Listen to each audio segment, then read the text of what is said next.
machozi yangu yote na malizika, niye nitalala na nani? We unaenda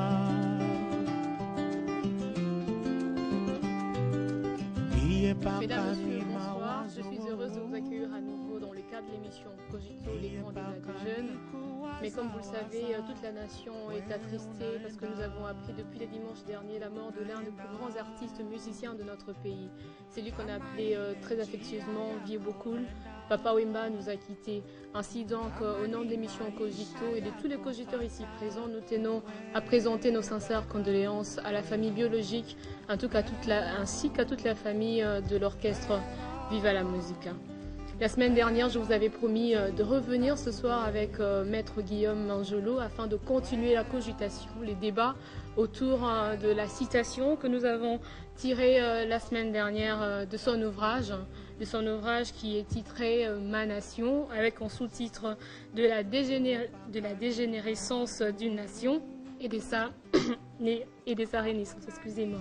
Alors nous revenons ce soir. Maître Guillaume, merci de nous honorer une fois de plus avec votre présence. Merci d'avoir répondu à notre invitation. C'est moi le merci. Merci. Et du côté de Cogiteur, il y a Simon Niakou. Félicité Candide Jos Kalinga. Bonsoir à vous. Bonsoir. Il y a également Aristote Chikunga, Joyce Kayora et Patine Simba à qui j'ai dit bonsoir aussi. Alors, nous allons recommencer où nous sommes arrêtés la fois dernière. Alors, pour la renaissance de la RDC, et faire de notre pays une machine impitoyable pour qui veut la contraindre, comme l'avait bien dit M. Manjolo, il aspire à voir sortir l'homme providentiel. Cet homme qui est incorruptible, éclairé, visionnaire, nimbé des valeurs ancestrales et totalement dévoué à l'intérêt collectif. Au cours de l'émission précédente, la plupart des cogiteurs ont tablé une prise de conscience collective pour changer la situation du Congo. Alors la question que l'on se pose, comment cette prise de conscience va-t-elle se faire? Félicité Candide. Comment tu penses qu'elle pourra se faire? Eh bien, Nathalie, merci pour la question. Je pense répondre tout de suite par une initiation à la nouvelle citoyenneté. Vous savez, il faut réveiller les gens à aimer leur patrie. Il faut essayer d'apprendre cela aux enfants qui sont en train de naître et à ceux qui sont en train de grandir. Ça doit être un but ultime. Ça doit couler dans les vaisseaux comme le sang coule. Aimer sa patrie et vouloir à tout prix pousser son pays au point le plus élevé qu'il soit. Merci Candide. Elle prône la nouvelle citoyenneté. Aristote Chikunga, si tu dois donner ton point de vue par rapport à la même question. Merci bien pour la parole. Moi, je pense, dans un premier temps, ce qu'il faut faire, il faut essayer de légitimer, n'est-ce pas, le contrat social, n'est-ce pas, que nous avons, dans telle mesure où, dans la structure du contrat social, où on voit les sociétés primitives qui existaient déjà avec l'État qui naît à la suite. On verra, d'une part, les attentes, n'est-ce pas, de ces populations-là. Et puis de l'autre côté, des populations de l'État, ils attendent quelque chose de l'État. Et puis de l'autre côté, on verra l'État qui doit, n'est-ce pas, s'imprégner de la capacité responsive, c'est-à-dire la capacité de répondre à ces attentes-là. Et nous verrons ipso facto que l'État se trouve directement des deux côtés de l'équation.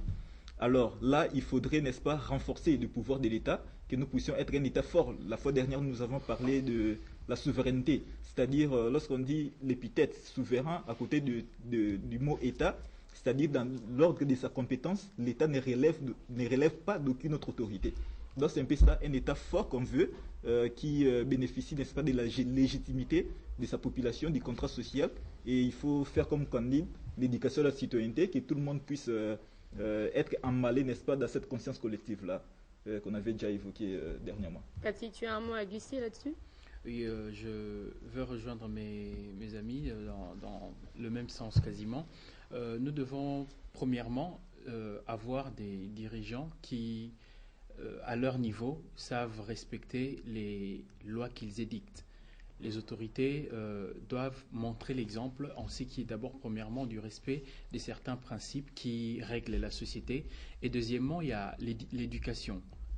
L'éducation, vous savez, l'éducation de notre pays, moi personnellement j'ai l'impression qu'il a été torpillé à dessein depuis les années 80 jusqu'à présent et on a l'impression que nos universités sont pleines, les écoles sont pleines, mais quand on regarde la réalité dans nos quartiers, dans nos cités respectives, on comprend combien l'éducation est un chantier et demeure un chantier, un grand et pas le moindre.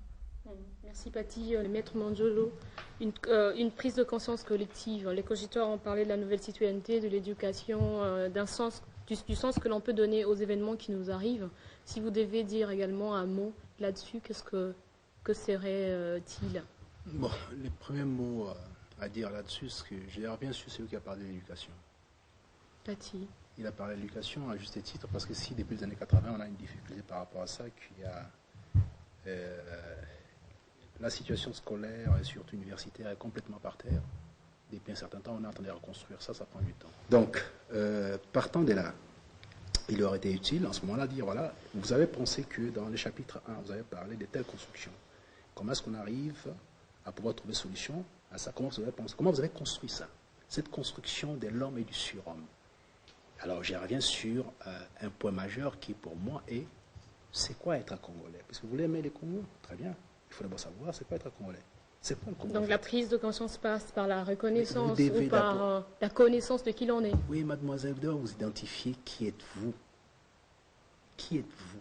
Avant de porter maintenant un regard, comment dirais-je, d'amour ou de quelque autre sentiment. Le premier élément, c'est de savoir qui je suis. Tu dois d'abord te connaître toi-même. Vous devez vous connaître vous-même d'abord, dans un premier temps. Et je vous donne les pistes de solutions permettant de savoir qui sommes-nous exactement. Et lorsque on parle de l'État ici, État-fiction, fiction antérieurement à la nation, oui, mais après la nation, non. Pourquoi?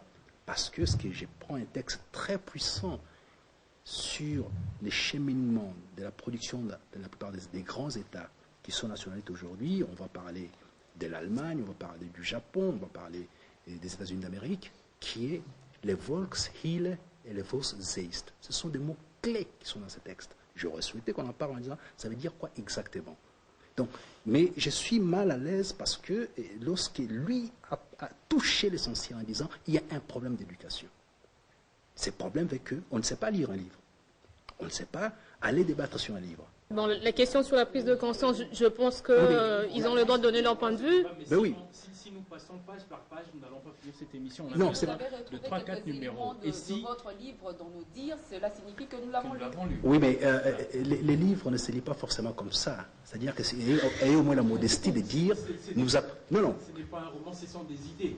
C'est ça l'intérêt. Ce n'est pas un poème sur lequel nous devons revenir. La difficulté est celle-là.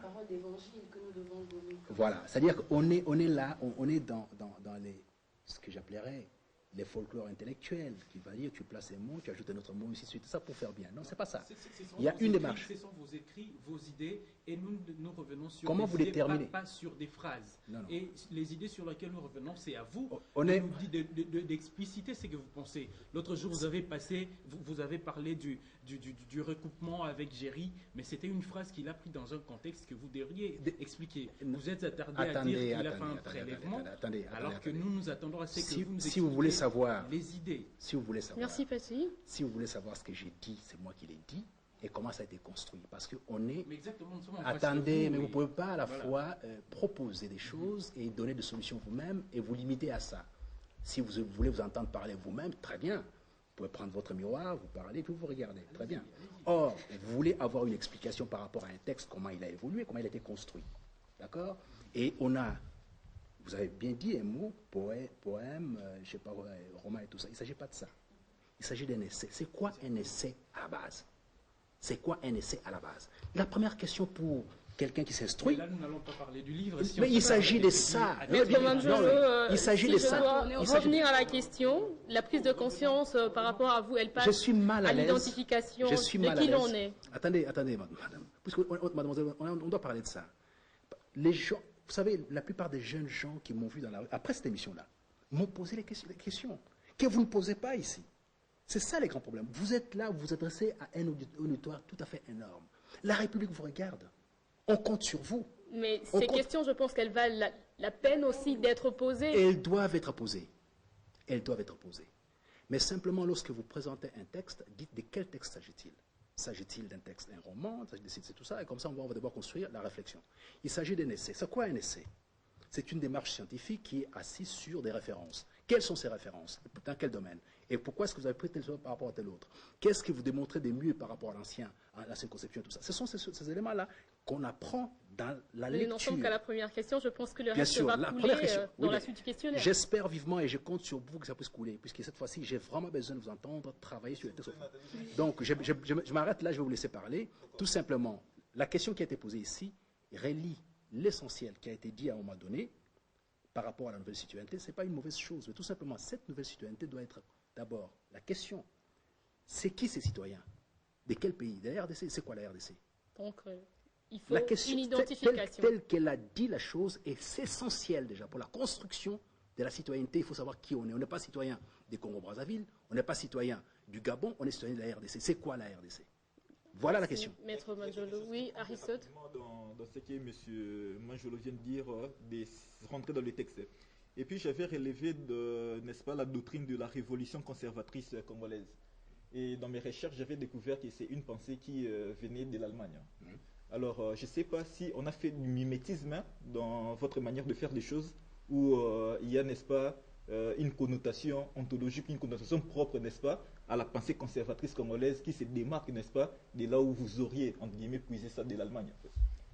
Et c'est quoi le principe actif de ce que vous dites avec la qualification congolaise? Ah, très bien. Voilà une question qui me paraît tout à fait utile.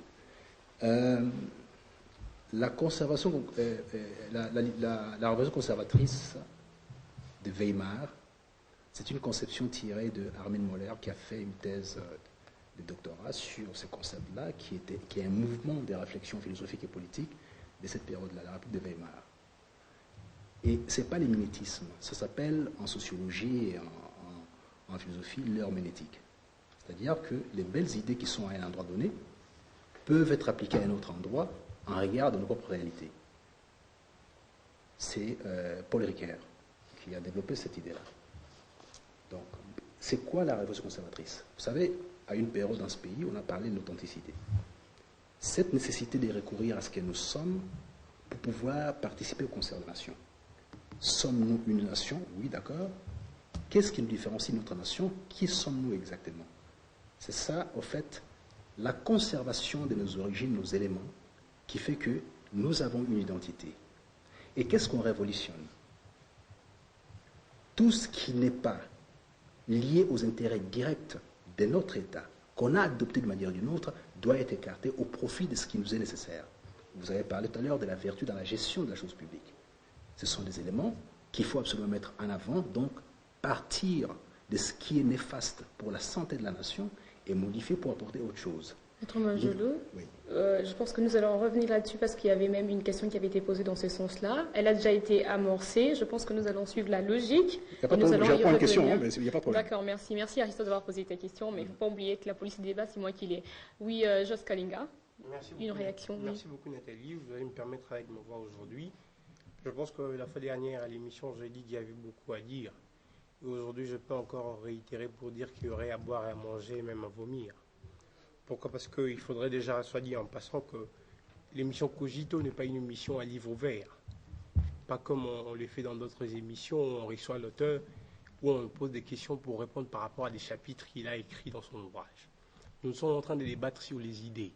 Donc ce ne sera pas une technique que vous voulez nous amener de poser des questions par rapport à ce qu'on a écrit dans les livres. Nous, on réagit par rapport à ce que vous allez à dire, par rapport à ce que vous avez écrit dans les livres. Oui, je sais. Et donc, oui. je vais ramasser toutes les questions parce que vous ne m'avez pas posé la première question.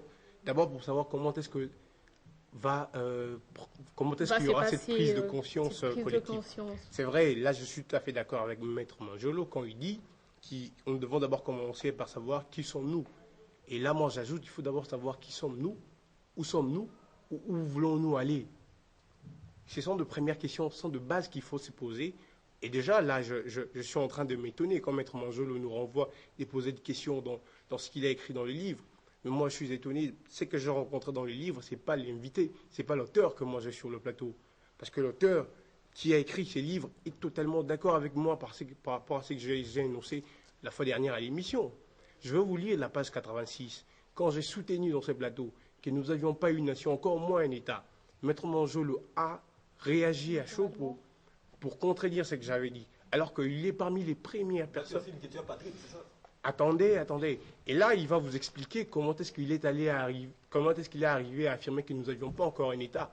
Il va nous le dire. Pourquoi? Parce que lui, il a déjà dit ça en 2007 que nous n'avions pas un État. Moi, pour le dire, j'ai eu à consulter d'abord de grands auteurs. Il faut aller lire le philosophe Joseph Kamana qui le dit. Joseph, tu es en train de te défendre par rapport à la mission de la Oui, il faudrait que je précise, il faudrait que j'arrive à préciser les choses. Un recadrage. Aristote, s'il te plaît.